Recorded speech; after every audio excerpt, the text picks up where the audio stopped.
50,000 rand gaan de bag gaan 50. Hop 50,000 rand gaan de 30. 30,000 rand gaan de bag gaan 30. Make it 5. Tegen de bag gaan de bag. Hop 35,000 rand gaan de bag gaan 40. Hop 40,000 rand gaan de bag 40. 40 gaan de bag gaan de bag gaan 50. Hop 50,000 rand gaan de bag gaan 50. Hop 5 gaan de bag gaan de bag. Hop 55,000 rand gaan de bag. Hop 50. Hop 60,000 rand gaan de bag 60. Hop 60,000. 65. 62,5 gaan de bag. Hop 62,5 rand gaan de bag. 62,5. 62,5 op je telefoon.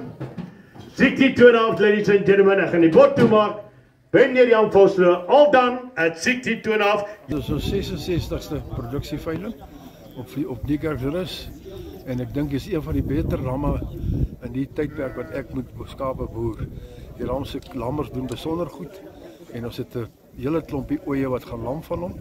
So ons het besluit ons gaan hom maar vir die mark gee en dit lyk vir my of hy na die regte plek toe gaan.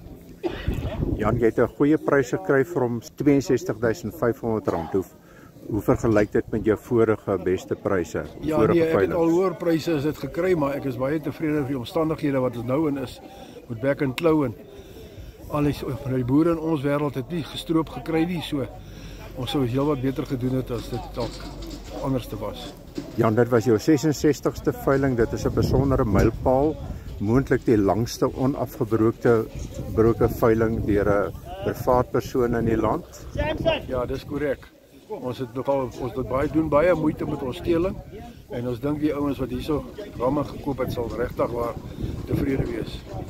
Ons het baie min in ons lewe comebacks. Ons het nou van die 42 ramme wat ons aangebied het ons 5 drielinge, 7 eendlinge en 30 tweelinge verkoop.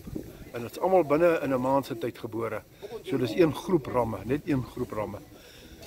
Baie dankie. Jan, jy het weer later van die jaar ook 'n veiling. Wanneer is dit? Ek hou in Oktober maand 'n opvolgveiling vir die manne wat laat geslaap het om weer ramme te kry.